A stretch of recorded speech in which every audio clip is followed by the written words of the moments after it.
Bear down, Bears fans. Another edition of the Chicago Bears podcast coming your way. Pat the designer, Courtney Cronin in the building. And yes, ladies and gentlemen, a special guest on today's episode, Chicago Bears wide receiver and host of one of the most fire podcasts out right now, the St. Brown podcast. Equanimeous St. Brown joining the show. EQ, how are you? Appreciate it, man. I'm good, man. I'm just enjoying my offseason, Just came back from Orlando for my brother's Pro Bowl, and then, preparing to go to Vegas for Super Bowl. Okay.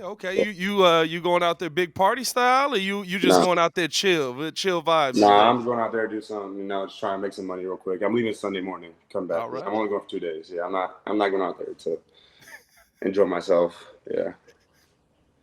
Well, I mean, we appreciate you coming on to the show, man. First and foremost, got to talk to you about, how you're feeling, how your body's feeling, how recovery's been going for you in the off season, getting your body back into, feeling a little bit normal. How are you feeling right now?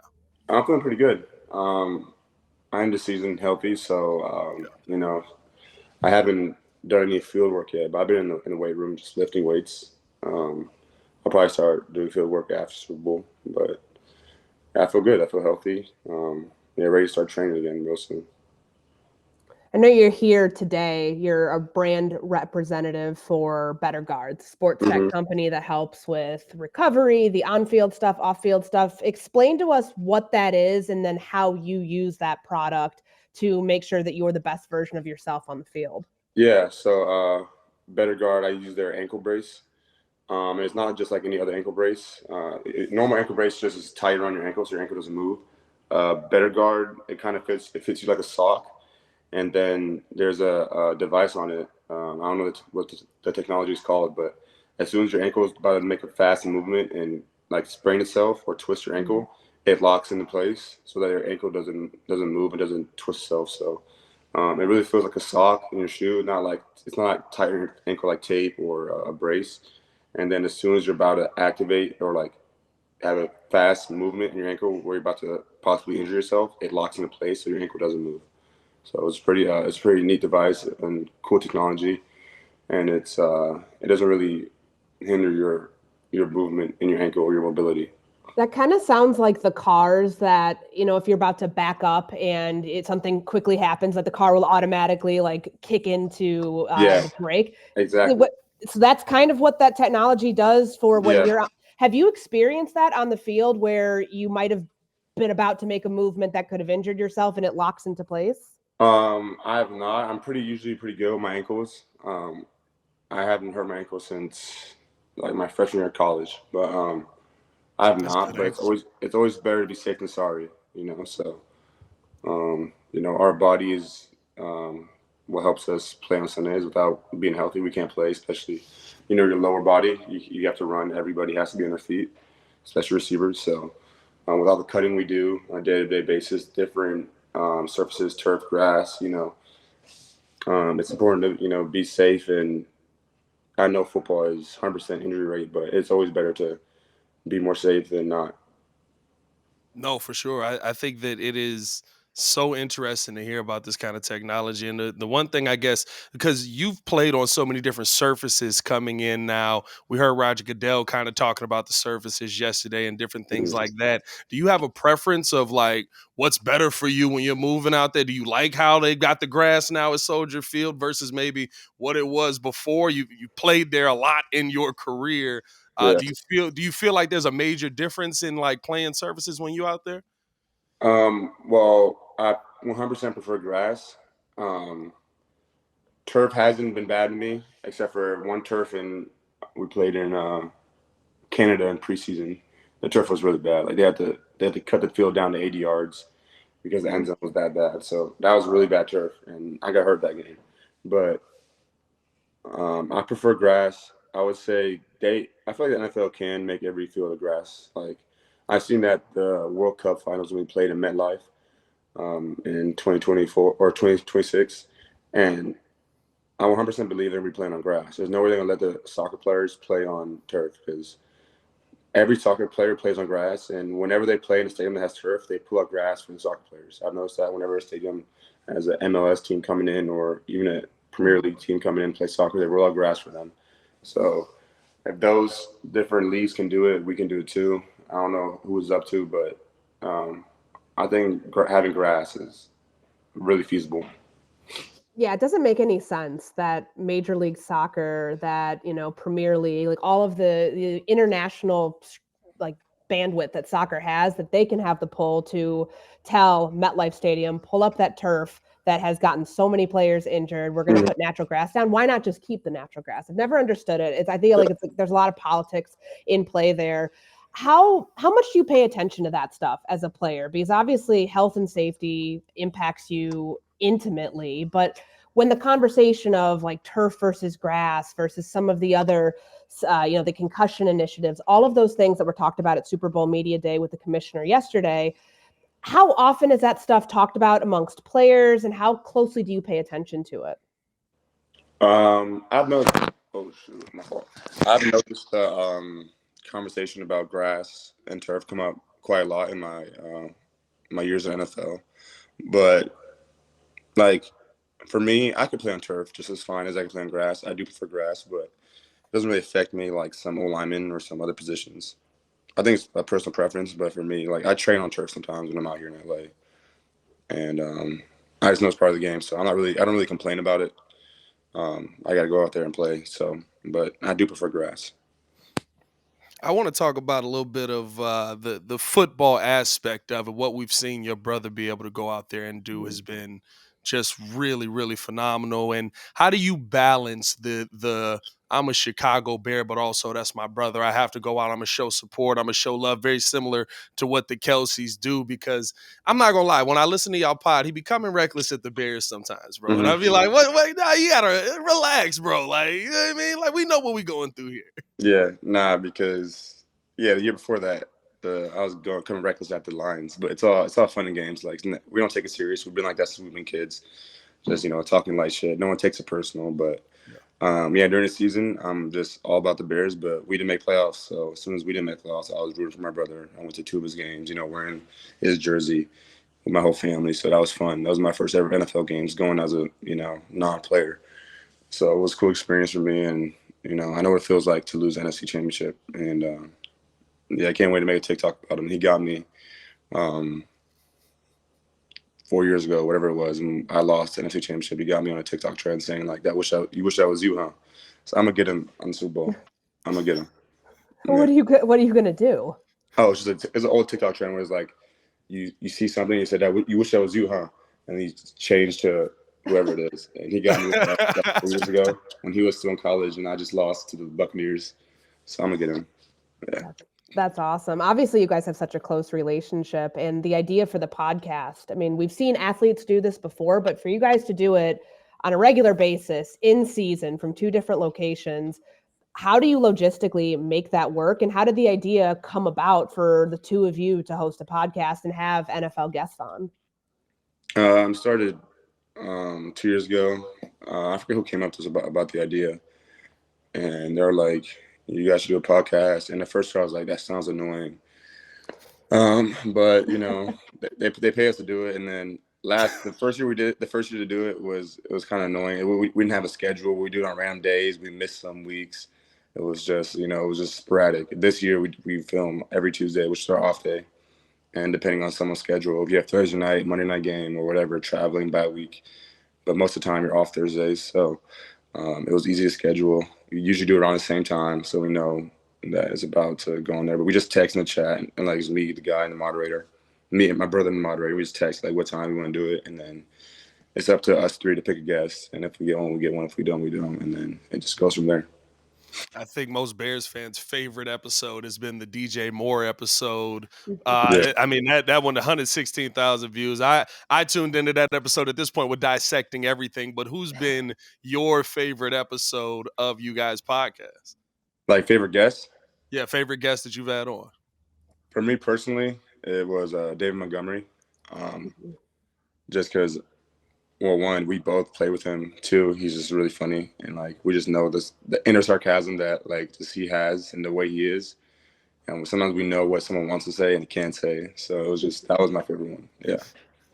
On the note of DJ, I know that he said this, you guys were cutting up, you were having a good time on your podcast. And I know he said this to us as media members. And I think he said it on other podcasts, like his regimen of like, he'll eat candy, he'll, diet wise, he like jokes about that as being, 25, 26 years old. He can do whatever he wants. Like, what do you make of somebody who is a world-class athlete? Like you guys are in this together, and just like how he can, not necessarily abide by the strict diet habits, all of the things that you hear guys talk about, where he, in a lot of ways, is like a normal person, like Pat and I, with what he consumes, and is still able to go out and perform at a high level. That's good for him. If I could do that, I'd do that too. And there's other guys out there that do that in the NFL. I'm sure there's guys in other sports that do that as well. Some guys are just gifted and just have talent. And I'm sure if he had to work out, he would. But, he's one of the top receivers in the league. And he's going on year 7. So he has a schedule. He knows what he does. He knows what he needs to do to get ready for season. It's a long season. So as long as he goes out there and plays well, I'm not going to complain. No one's going to complain. Coaches aren't complaining. Fans aren't complaining. So, what was the biggest difference having him there? Did it feel like there was a different energy in that wide receiver room this season, where you just looked around, not to say that you guys weren't going as hard as you could before, but all of a sudden there was somebody that was like, no, this is what I do every single day, and I'm still going to go out there and be great? No, I feel like we were all professionals. So like you said, we always go hard, and it wasn't like we weren't doing more extra work after practice or when he got there. But when he was there as an offense, you felt more confident. Whenever you have to add a better player to your offense or a key part, you just feel more confident in your offense to score points and just play better on Sundays. So it's been a couple weeks since the end of the season when we last talked to you guys at Locker Cleanout. Some changes have been made to the coaching staff. I wanted to get your take and your thoughts on Chris Beatty, the new wide receivers coach that is going to be replacing Tyke Tolbert. Long lineage of high school athletes that he's helped develop, guys in college, but hasn't been in the NFL all that long. What do you know about him, and what do you think he's going to bring to this Bears receivers room? Yeah, honestly, I don't know anything about him. I'm about to be a free agent, so I gotta see what happens. I talked to my agent a little bit at Pro Bowl, and I'm gonna wait to see when coaches, all the coaching changes settle down and free agent hits. But yeah, I haven't talked to him. I don't know much about him, so I can't really speak on it. It's interesting, right? You bring up the fact that you're about to be a free agent, but we still see you in all the Bears merch, see you in the Sox hat. It really feels like you've taken on the identity of Chicago. And when I watch you on your pod, you always kind of get at like, hey, bro, like, I need you to chill on the city I'm in right now. Relax. Like, do you feel like you've really taken on the essence of what the city of Chicago is, and this is a place that you want to continue to be? Yeah, I love Chicago. The city is great. The team is great. It's been one of the best years of my life, playing for the Bears. Even though we haven't been playing that well, just life in general has been great in Chicago. So, and it's my team right now. So I'm a rep until I'm no longer a Bear or until I retire. Have you let yourself think about the options that might not be Chicago? Obviously, Luke Getsy just got hired by the Raiders. Devontae Adams is out there. You've played with him before. Can you envision yourself in an offense like that and maybe some of the other possibilities across the league? I mean, as a free agent, you always got I'm older now, so I always got to I got to look at every opportunity out there for me as a player and for my career. What's best for my career personally. But like I said, we're going to wait till things shake out a little bit more and go from there. What's the game plan now, right, where you're looking at your future, but just kind of like, okay, I've got the options available, but I see what's building here in Chicago. Does it feel like what is building here is a viable option as a future? Because I think this team is moving offensively in the right direction. Would you kind of agree with that? I would, yeah. Just the jump from last year to this year, I think is every year the Bears are going to get better moving forward. So obviously we hired a new offensive coordinator, so we're going to have to start fresh on offense. But I think defense got much better halfway through the season, and just as a team, we got better. So yeah, I think everything's going to be better next year for the Bears. With a fresh start on offense, whether you're here or somewhere else, like what do you think the first thing, I guess the main thing this team needs to do to capitalize on that fresh start with a new OC and Shane Waldron? I think people need to lock in more, especially rookies that are going to play or young cats that are going to learn a new offense again. Because the better you know the offense, the faster you can play, especially as a receiver. That's probably goes for every position as well. The better you know it, the faster you can play. So that's the biggest thing I noticed my rookie year is when I first came in, you were playing slow, thinking more, counting steps. But as soon as you got the offense, the faster you got it, the quicker you're able to play. So I would say the offense has to get it down earlier rather than later, so that when it comes Sunday, you're not saying, "Oh, we're just going to hang of it." Week 8, we want to hang of it week 1. I remember when we talked to you it was at some point during training camp, and we were talking about year 2 of being in Getsy's offense. And it was you and it was Cole Kmet who had all mentioned that it takes a year to learn this terminology. And so often we sometimes only focus on the quarterback and say, well, Justin Fields could be in his 3rd system in 4 years. But the fact that they're keeping at least a similar base within this offense, that it's a West Coast scheme, it's part of that Shanahan-LaFleur tree. How does that help the position players, the offensive line, just putting the quarterback aside, to be in a system that is more similar than different from what you guys were in last year? Yeah, it definitely helps. You notice sometimes a lot of NFL is a copycat league, so a lot of teams copy plays. So as you said, the Shanahan-LaFleur system, a lot of teams run it. So when you go from different teams, and they come, you kind of know the same things, or it might be the same play, just different terminology, but it definitely helps. It's not as hard to learn a brand new offense or, have something name something the same thing and then be a completely different play. So it definitely helps a little bit. Every podcast in the world that would have a Bears receiver on, have you on, have DJ on, they're all going to ask the same question. Caleb Williams or Justin Fields, who's going to be the answer, blah, blah, blah. But I want to know from you guys' standpoint, because you guys have done something, and me and Courtney have talked about, that we've never seen in the NFL before, where Justin Fields is one of the most respected people in that locker room. The bond that you guys have built, every step of the way you've come to his defense when somebody wants to talk sideways about him. How did you guys really forge that bond this season, and what does he mean as the quarterback of this team? Yeah, no, Justin Fields is my guy. So, he's a great quarterback. Really and I feel like the team knows, especially the offense, knows how hard he goes and how good of a player he is, because we see it every day in practice and on game days. But, a lot of things aren't his fault. So, in the NFL, the quarterback position gets a lot of the praise and a lot of the blame, even though it's a team sport. It kind of sucks, but, it's the way it's been, and hopefully it'll change. But so when a team isn't doing well, a lot of blame falls on the quarterback. That's just the position it is. And so, but he's a great quarterback, great player, great friend, and I respect him a lot. I heard you say a lot of things aren't his fault in there, and I think that has been echoed throughout that locker room. When you hear a lot of, I'd say, media members and people who are first takes and all of that saying, you got to go a different direction. And every single player that I think we hear talk says Justin Fields is the answer. Do you kind of just go, I hope that the guys who make those decisions are listening to the people that play the game?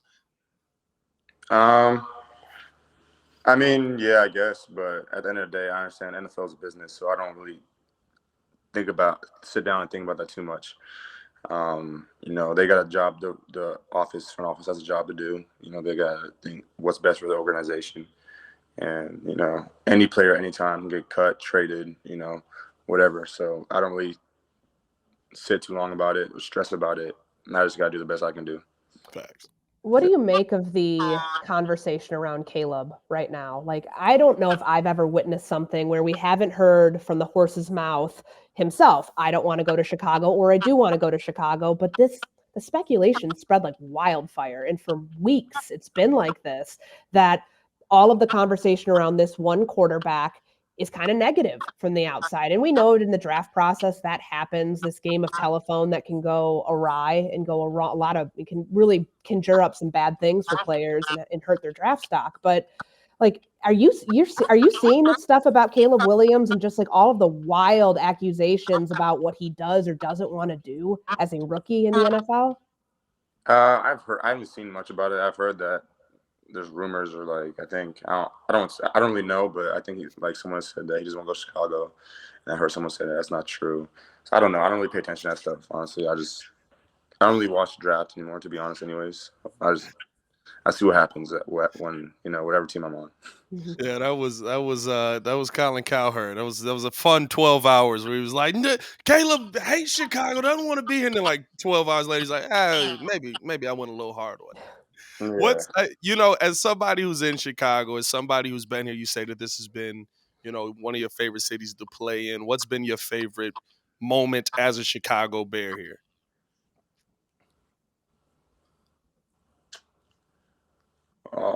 My favorite moment, I think it was beating the 49ers in the rain. Like no one thought we were going to beat them. They had like the best team in the NFL. Yeah, at one point, I think it was 99% chance we were going to lose. I don't know. And it was the first game of the season. No one gave us a chance, and we won. And then it was raining. It was crazy. Yeah, that was probably my favorite moment. God, it feels like that was a lifetime ago when you think about like how long seasons are, and that was the first game of 2022. You've seen some stuff. You've definitely been a part of the ups and downs here the last 2 years. So you said you're out in LA, right, for the off season? Yeah. Did you go to the Grammys? No, I was in Orlando for the Pro Bowl. Darn, you did say that. What do you do in LA, like during the off season? Obviously, it's warmer than what Pat and I are dealing with here, and as you can tell, I have a cold because this weather just will not do me right. What do you do in Los Angeles? Like saying outside of football? Yeah, what is a normal day like for you? I mean, I know you're training and all of that. Yeah. Usually I just I wake up. I have a daughter, so I go out to see her. She's like an hour away, like 3 times a week, 4 times a week. I train, eat, chill, and then I have a busy weekend. I mean, scheduled these weekends. Like I'm going to Vegas, then I'm gonna go to a cruise. So that's gonna take 2 weekends, and I got a wedding in Arizona. So during the week, I just usually chill, hang out. My brother lives 5 minutes away, so both my brothers live over there, and I have a lot of friends that live just in the area. So we just be doing things sometimes. Nothing crazy. Have you become a full-blown LA person? Like, do you go to Erewhon to get your groceries and the Hailey Bieber smoothie that's like $18? No. I'm from Orange County, so I just live here because training is better, and it's just more things to do on a day-to-day basis. But I don't do none of that. I go to I go to pavilions. I don't do the weird LA things. I'm not with that. What's the weirdest LA thing that you was like, all right, bro, I gotta get back to Chicago. I can't deal with this right now. Nah, I can't speak on weird things because to some people it's not weird. So I'm not gonna talk about that. Have you seen anybody walking around with the Apple glasses yet? Have you seen this phenomenon that's happening of people just walking down the street doing all that? Nah, I've seen a Cybertruck. But I haven't seen no Apple glasses yet. Yeah. It's wild out here in the wild, man. I saw somebody walking down this morning with the Apple glasses on, swiping up and down, and I was like, "You're in public. We can see you." Yeah. You realize that you have a phone. It's like we're living in a simulation. Yeah, but if you think about it, you're thinking that way now, but probably when the iPhone was invented, you thought it was weird that someone's walking around when you only had phones, or before cell phone was invented. I would say people had just phones at home, you thought the first cell phone, that's weird. He has a phone in his hand, you're in public. You're thinking that way now, but give it a couple years. You saying we all gonna be walking around with the Apple glasses on? We're living in the simulation. I'm not thinking walking around with it, but it's gonna be normal. I'm sure the cell phone when it first came out, people were thinking about it what is that? But technology is always, when technology first comes out, people are like, what is that? And then eventually it becomes normal. I'm sure when people saw a car, they're like, wow, what is that? It's always going to be like that when something first comes out. I mean, they use VR for quarterback rooms, to give guys virtual reps that can't get them or, don't have them in practice as often with starters. So who knows? Maybe this technology somehow gets integrated into the NFL someday. Are you investing in anything? Are there any things that you're really passionate about that you spend your time, your money, your resources on that are outside of football? Yeah, I only invest in real estate. I don't know too much about stocks and bonds and other things like that, but I know about real estate, so that's where I put the majority of my investment my money in. Yeah. Hey, can't go wrong with property, brother. That's longevity right there. You need that in the books. EQ, listen, we appreciate you coming through, rocking with us for today's episode. I feel like we've touched on a little bit of everything here. As Jay-Z said, right? Just keep showing up. Yep. And we hope you keep showing up here in Chicago. We love you here as a receiver. We love all the things that, when you break down the tape, we see you do. And we appreciate you coming through to the podcast, man. Yeah, man. Appreciate you for having me on, man. Hey, Yes, man, man. hope to have you back. Hey, as you guys know, hit that like button, subscribe to the page. You guys already know what to do. Leave the 5-star review for EQ St. Brown and Courtney Cronin. I'm Pat the Designer, back at it again. Y'all stay safe out there, Chicago. Bear down. Peace.